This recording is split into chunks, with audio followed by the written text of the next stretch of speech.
Full గ్రేవీతో అయితే ఈరోజు ఆవకాయ చేపల కూరని ఎలా ప్రిపేర్ చేసుకోవాలో వీడియోలో అయితే చూసేద్దాము. సో చేపల కూర అనగానే నీచు వాసన లేకుండా చేయాలి అంటే మసాలాయే కాదండి, మనం చేసే చేపని చేయడంలోనే నీచు వాసన పోతుంది. ఆ విధంగా చేస్తే మాత్రం చేపల కూర అనేది నీచు వాసన రాదండి. సో ఇక్కడైతే నీట్గా చేపని చేసిన తర్వాత అయితే నేను కారం, ఉప్పు, పసుపు అయితే మ్యాగ్నేట్ చేసుకొని పక్కన పెట్టేసుకున్నాను. కర్రీకి కావాల్సిన ఆనియన్స్, టమాటా, పచ్చిమిర్చి అయితే చూసారు కదా. సో గ్యాస్ పైన ఒక ప్యాన్ అయితే పెట్టేసేసుకొని దానిలో ఆయిల్ వేసిన తర్వాత ఆయిల్ హీట్ ఎక్కిన తర్వాత కొంచెం జీలకర్ర, ఆనియన్స్, పచ్చిమిర్చి పేస్ట్ చేసి వేసుకోవాలి.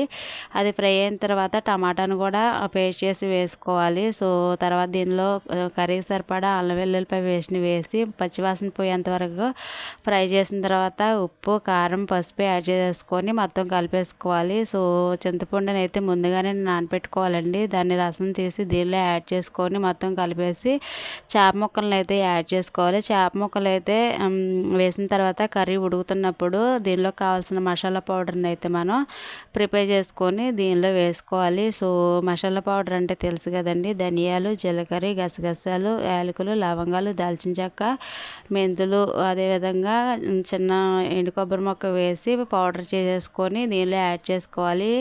అదేవిధంగా కొంచెం గరం మసాలా, కొంచెం ఫిష్ మసాలా కూడా వేసుకుంటే కర్రీ టేస్ట్ చాలా బాగుంటుంది. కొత్తిమీర, అదేవిధంగా కరివేపాకుతో కూడా మనం లాస్ట్లో వేసుకుంటే ఇంకా బాగుంటుందండి. సో ఫైనల్గా దీనిలో వచ్చేసి ఆవకాయలో నూనె వేస్తే మాత్రం కర్రీ టేస్ట్ చాలా బాగుంటుంది. సో ఈ విధంగా అయితే మీరు కూడా ఒకసారి తప్పకుండా ట్రై చేయండి, కామెంట్ చేయండి.